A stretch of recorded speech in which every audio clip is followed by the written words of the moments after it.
అబ్బో ఇక్కడ కేజీ చీరలు కొంటే అర కేజీ చీరలు ఫ్రీ అంట. మంగళ్య షాపింగ్ మాల్ కేజీల్లో సేల్, టన్నుల్లో ఆనందం. మాజీ ముఖ్యమంత్రి వైసీపీ అధినేత జగన్ సమక్షంలో శాసనసభ పక్ష సమావేశం జరగబోతుంది.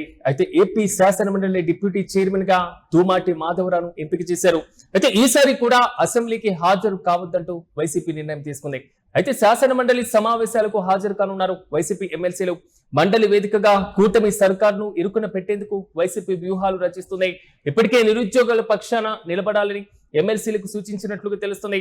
మొత్తం మీద ఆగస్టు 15 నుంచి ఏపీ శాసనసభ సమావేశాలు ప్రారంభం కాబోతున్నాయి.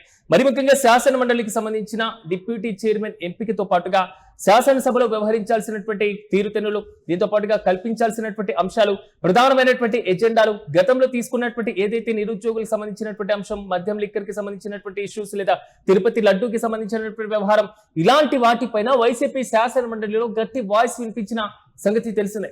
కానీ ఈసారి శాసనసభ సమావేశాల్లో వైసీపీ గతంలో మాదిరిగానే హాజరు కాకూడదనేటువంటి నిర్ణయం తీసుకోవడంతో పాటుగా శాసన మండలిలో డిఎస్సి అనేటువంటి అంశాన్ని ఒక ప్రతిష్టాత్మకంగా తీసుకొని వెళ్లి కూటమి నేతలను నిలదీయాలి అనేటువంటి ఆలోచన చేస్తున్నట్లుగా తెలుస్తుంది.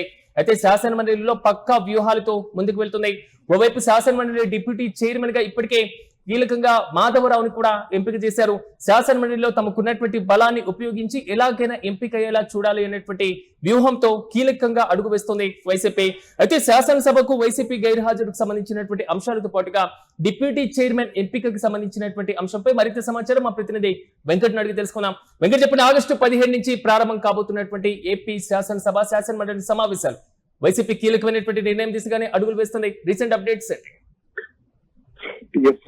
ఇక్కడ వైసీపీ శాసనసభ సమావేశాలకు హాజరు కాకూడదు అనేటువంటి తీసుకున్నటువంటి నిర్ణయం ఏదైతే ఉందో దానికి సంబంధించి పెద్దగా ఆశ్చర్యం లేకపోయినప్పటికీ కూడా ఇక్కడ శాసన మండలికి సంబంధించి డిప్యూటీ చైర్మన్ గా సీనియర్ నేత, గుంటూరు జిల్లాకు సంబంధించినటువంటి సీనియర్ నేత తోమాటి మాధవరావును నియమించడం మాత్రం కొంత ఆసక్తి అయితే రేపుతున్నటువంటి అంశంగా మనం చూసుకోవచ్చు. ఇక్కడ రాజకీయ పరంగా చూసుకుంటే అంటే శాసన మండలికి అసెంబ్లీకి సంబంధించి పెద్దగా హాజరు కాకపోయినప్పటికీ కూడా శాసనసభలో ఇక్కడ మండలిలో తమకున్నటువంటి బలం ద్వారా కూటమి ప్రభుత్వానికి చుక్కలు చూపిస్తుంది వైసీపీ అనేటువంటి విషయాన్ని మనం స్పష్టంగా అర్థం చేసుకోవచ్చు. బొత్స సత్యనారాయణ నేతృత్వంలో, ప్రతిపక్ష నేత బొత్స సత్యనారాయణ నేతృత్వంలో గత అసెంబ్లీ సమావేశాల్లో ఏ విధంగా, బడ్జెట్ సమావేశాల సమయంలో ఏ విధంగా ప్రభుత్వాన్ని ఇరుకుని పెట్టారు ఏంటనేది మనకు స్పష్టంగా అర్థమైంది.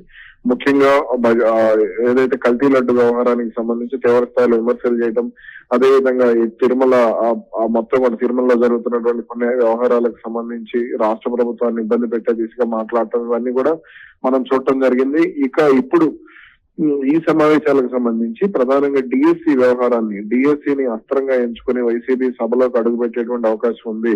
నేడు జరిగినటువంటి వైసీపీ ఎల్పీ సమావేశంలో దీనికి సంబంధించి మాజీ సీఎం వైఎస్ జగన్ వైసీపీ అధినేత హోదాలో తాను చేయాల్సినటువంటి సూచనలు అన్ని చేశారు.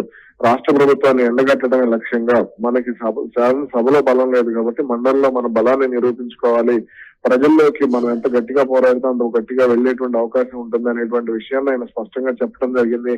ఈ నేపథ్యంలోనే ఇక్కడ ఉన్నటువంటి ఎమ్మెల్సీలకు కూడా మీరు బలంగా మాట్లాడాలి, ప్రభుత్వం అటు మంత్రులను ఇరుగుని పెట్టే విధంగా మీరు మాట్లాడాలి అనేటువంటి అంశాలను జగన్ స్పష్టంగా చెప్పడం జరిగింది. అదే విధంగా సభలో ఏం జరిగింది ఏంటి అనేది మీడియా సమావేశాల ద్వారా కూడా ప్రజలకు వివరించాలనేటువంటి సూచనలు కూడా ఆయన చేయడం జరిగింది. అంటే వెంకట్, అంటే డిప్యూటీ చైర్మన్ ఎంపికకి సంబంధించినటువంటి అంశం పైన కూటమి నేతలు ఎలాంటి ప్రాసెస్ తో ముందుకు వెళ్ళేటువంటి అవకాశాలు కనబడుతున్నాయి?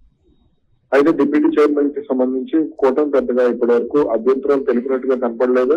అయితే సభలో జరిగేటువంటి పరిణామాలు ఎలా ఉండబోతున్నాయి? తోమాటి మాధవరావు కాస్త సౌమ్యుడిగానే పేరుంది. అయితే కొంత ఇటు వైసీపీకి సంబంధించి కాబట్టి కొంత దూకుడుగానే కూటమి కూడా వెళ్లేటువంటి అవకాశం ఉండొచ్చు. ఏది ఎలా ఉన్నప్పటికీ కూడా ప్రస్తుత పరిణామాలు మాత్రం కొంత ఆసక్తిని అయితే రేపుతున్నాయి. అయితే శాసన మండలి విషయంలో మాత్రం ఇక్కడ ప్రభుత్వం కూడా ఈసారి పక్కాగా, అంటే వీళ్ళు డిఎస్సికి సంబంధించి సిబిఐ విచారణ ఇవన్నీ డిమాండ్ చేస్తున్నటువంటి పక్షంలో కొంత దీనికి సంబంధించి కొంత జాగ్రత్తగానే కూటమి సర్కారు కూడా ముందుకు వెళ్లేటువంటి అవకాశం కనబడుతుంది. ముఖ్యంగా అటు విద్యాశాఖ మంత్రిగా ఉన్నటువంటి నారా లోకేష్ గాని, అలాగే ఇతర మంత్రులు గాని, వీళ్ళందరూ కూడా కొంత మండలికి సంబంధించి ఎక్కువగా వర్కౌట్ చేయాల్సినటువంటి పరిస్థితి కూడా ఉందనేటువంటి మాట కనపడుతుంది. దీనికి సంబంధించి ఇప్పటికే లోకేష్ తమ మంత్రులకు కూడా పలు సూచనలు చేశారు. అదే విధంగా అటు సాయికృష్ణ వ్యవహారం ఏదైతే ఉందో, కస్టోడియల్ డెత్ వ్యవహారం ఏదైతే ఉందో దానికి సంబంధించి కూడా హోంమంత్రి నిరుకులు పెట్టే విధంగా విమర్శలు ఉండేటువంటి అవకాశం ఉందనేటువంటి మాట కనపడుతోంది. Yes right Venkat, thank you. తొమ్మిది జగన్ అధ్యక్షతన శాసనసభాపక్ష సమావేశం జరిగింది. అయితే శాసన మండలిలో డిప్యూటీ చైర్మన్ పదవి రీసెంట్ గా ఖాళీ కావడంతో దూమాటి మాధవరావును కూడా ఎంపిక చేసినటువంటి సంగతి తెలిసిందే.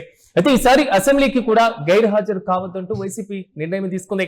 శాసన మండలి సమావేశాలకైతే హాజరు కాబోతున్నారు. అయితే ప్రధానమైనటువంటి ఎజెండాతో మండలిలో వేదికగా కూటమి సర్కార్ను ఇరుకున పెట్టేందుకు వైసీపీ వ్యూహాలు రచిస్తున్నట్లు తెలుస్తున్నాయి. ఇప్పటికే నిరుద్యోగుల పక్షాన నిలబడాలంటూ ఎమ్మెల్సీలకు సూచించారు జగన్.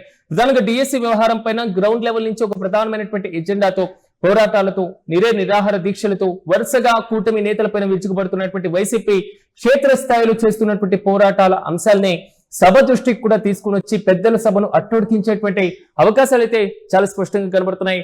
డిఎస్సి వ్యవహారం పైన ప్రభుత్వాన్ని నిలదీయడం, స్పోర్ట్స్ కోటా ఇష్యూ పైన విద్యాశాఖ మంత్రి నారా లోకేష్ రాజీనామా చేయాలని డిమాండ్ చేయడం, మరి ముఖ్యంగా డిఎస్సి పేపర్ లీకేజీకి సంబంధించినటువంటి అంశాలను ఈ మొత్తంని కూడా సభలో వాయిదా తీర్మానాల రూపంలో సభలో ప్రస్తావించేటువంటి అవకాశాలు కూడా లేకపోలేదు. అయితే కూటమి నేతలు డిప్యూటీ చైర్మన్ ఎన్నిక విషయంలో ఎలాంటి నిర్ణయం ఇప్పటి వరకు తీసుకోకపోవడం, మౌనంగా ఉండడం, ఏదైనా వ్యూహాత్మకమైనటువంటి అడుగులు పడబోతున్నాయా అనేటువంటి క్వశ్చన్ కూడా రైజ్ అవుతుంది. చూడాలి, గతంలో కీలకమైనటువంటి అంశాలపైన వైసీపీ ప్రశ్నించినటువంటి తీరును చూశాక ఈసారి కూడా పెద్దల సభలో వైసీపీ ఎలాంటి స్టాండ్ తో ముందుకు వెళ్ళబోతుందో అనేటువంటి ఉత్కంఠ అయితే కొనసాగుతుంది.